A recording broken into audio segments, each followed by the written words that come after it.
ನಮಸ್ಕಾರ ಅಣ್ಣಾರ. ಇವತ್ತು ನಿಮ್ಮ ಮುರುಗೇಶಿ ಅವ್ರ ಹೊಲಕ್ಕೆ ಬಂದಿದ್ವಿ. ಹಂಗೆ ಅವ್ರ ಕಾಕ ಅಂತ ಪರಿಚಯ ಆಯಿತು ನಮಗೆ. ಅದಕ್ಕೆ ತಾವು ಸಹ ಗೋಂಜಾಳ ಎಲ್ಲ ಬೆಳೆದೀರಿ ಅಂತ ತಿಳ್ಕೊಂಡು ನೋಡ್ಲಿಕ್ಕೆ ಬಂದಿದ್ದೀವಿ. ಈಗ ಸದ್ಯ ಅವ್ರ ಹೊಲ ಎಲ್ಲ ಅಡ್ಡಾಡಿ ಬಂದಿದ್ವಿ, ಡ್ರ್ಯಾಗನ್ ಫ್ರೂಟಿಂದು ಅದು ಇದೆಲ್ಲ. ಅವ್ರಿಗೂ ಸಹ ನೀವು ಭಾಳ ಸಪೋರ್ಟಿವ್ ಆಗಿ ಹಿಂಗೆ ಹಾಕು ಹಿಂಗೆ ಹಾಕು ಅಂತ ಹೇಳಿದ್ರಿ. ನೀವು ನಿಮ್ಮ ಗೋಂಜಾಳ ಬಗ್ಗೆ, ನಿಮ್ಮ ಹೊಲದ ಗೋಂಜಾಳ ಬಗ್ಗೆ ಮಾತಾಡಿರಿ. ಎಷ್ಟು ಎಕರೆ ಗೋಂಜಾಳ ಅದ ಅದೆಲ್ಲ ನಾನು ತಿಳ್ಕೊಬೇಕಾಗಿದೆ. ಒಂದೇ ನಿಮಿಷ ಏನು ಹಚ್ಚಿದಿಲ್ಲ, ಇಂಟರ್ವ್ಯೂ ನಡೆದೈತಿ. ಗೋಂಜಾಳ ಹಾಕಿದ್ದೇವೆ.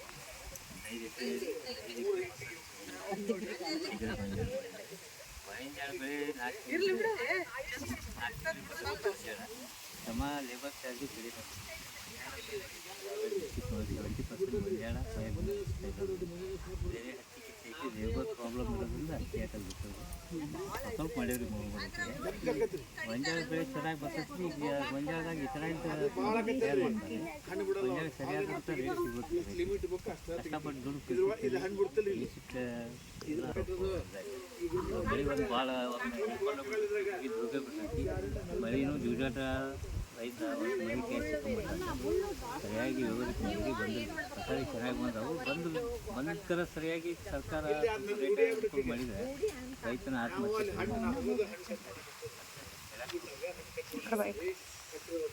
ಯಾಕೆ ನೀವು ಗೋಂಜಾಳನ ಆರಿಸ್ಕೊಂಡು? ಇದು ಮಳೆ ಆಧಾರಿತ ಬೆಳೆ ಅಥವಾ ನೀರಾವರಿ ಬೆಳೆ? ಮಳೆ ಆಧಾರಿತ ಮಳೆ ಆಧಾರಿತ ದೀಪಾವಳಿ ಕಟಾವು ಆಗ್ತದೆ ಮತ್ತು ನೀರಾವರಿಯಿಂದ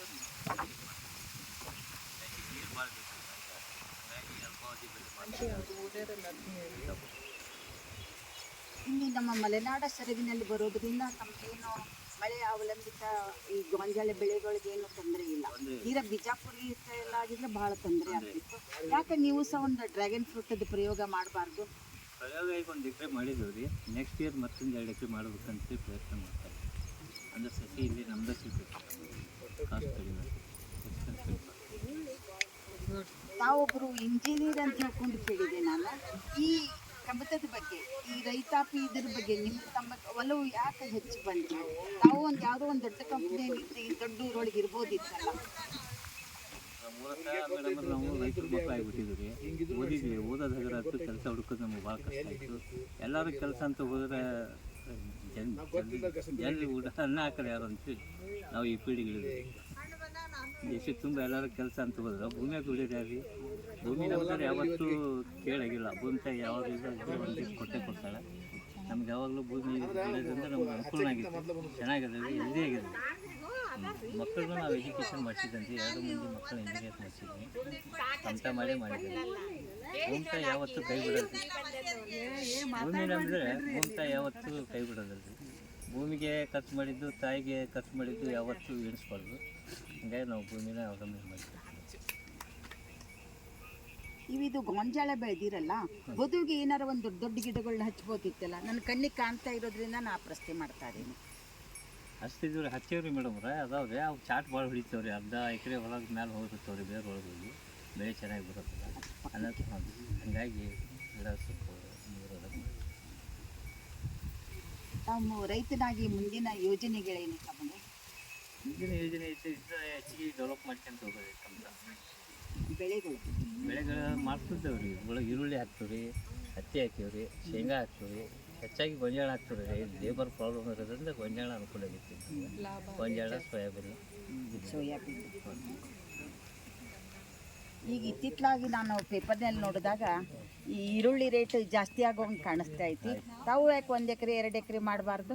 ಮಾಡ್ಬೇಕ್ರಿ ಮೇಡಮ್. ಅದ ಲೇಬರ್ ಪ್ರಾಬ್ಲಮ್. ಈರುಳ್ಳಿಗೆ ಕಳೆ ಭಾಳ ಬರ್ತೈತೆ ರೀ. ನಮ್ಮಲ್ಲಿ ಮಲೆನಾಡು ಪ್ರದೇಶ ಆಕೈತಿ, ಮಳೆ ಜಾಸ್ತಿ ಬರ್ತದೆ. ಹಂಗಾಗಿ ಲೇಬರ್ ಪ್ರಾಬ್ಲಮ್ ಸಂಬಂಧ ಬಿಟ್ಟಿರು. 1 ವರ್ಷ 4 ಎಕರೆ ಹಾಕಿದ್ದೀರಿ ಮೇಡಮ್. ಈರುಳ್ಳಿ ಸಾಕತ್ತು ಬೆಳೀತು. ಅದು 150 ರೂಪಾಯಿ ಹುಬ್ಳಿಗೆ ಕೊಟ್ಟು ಬಂದ್ವಿ. ಬೆಲೆ ಒಂದು ಸಿಗೋದಿಲ್ಲ ರೈತ ಬೆಳೆದಂಥವು. ನೀರಿದ್ದರೆ ಈ ಬೇಕಾದ ಬೆಳಿಬೋದು, ಚೆನ್ನಾಗಿ ಬೆಳಿಬೋದು ಭೂಮಿಯಲ್ಲಿ. ಇಷ್ಟೊತ್ತಿನವರೆಗೂ ತಮ್ಮನ್ನು ಮಾತಾಡಿಸಿದ್ದಕ್ಕೆ ನನಗೆ ಭಾಳ ಖುಷಿ ಆಯಿತು. ತಮ್ಮ ಇನ್ನೂ ಯೋಜನೆಗಳನ್ನು ರೂಪಿಸ್ಕೋರಿ, ಬೇರೆ ಬೇರೆ ಥರಗಳ ಬೆಳೆಗಳನ್ನು ಬೆಳೀರಿ. ನಮ್ಮ ದೇಶಕ್ಕೆ ಬೆನ್ನೆಲುಬು ಅಂದರೆ ರೈತ ಅಂತಾರೆ. ತಾವೊಬ್ಬ ವಿದ್ಯಾವಂತ ಇಂಜಿನಿಯರ್ ಆಗಿ ಕೂಡ ಒಂದು ರೈತತನ ಮಾಡೋದನ್ನು ತಾವು ಆರಿಸ್ಕೊಂಡು ತಮ್ಮ ಮಕ್ಕಳನ್ನ ಒಬ್ಬರು ಇಂಜಿನಿಯರ್ಗಳೆಲ್ಲ ಮಾಡ್ತಾ ಇರೋದು ನಮಗೆ ಭಾಳ ಒಂದು ಹೆಮ್ಮೆ ಅನ್ನಿಸ್ತು. ತಮ್ಮನ್ನು ಭೇಟಿಯಾಗಿದ್ದು ನನಗೆ ಭಾಳ ಖುಷಿ ಆಯಿತು. ಉತ್ತರೋತ್ತರವಾಗಿ ತಮಗೂ ಸಹ ಅಭಿವೃದ್ಧಿ ಆಗಲಿ ಅಂತ ಅನಿಸುತ್ತಾ. Thank you.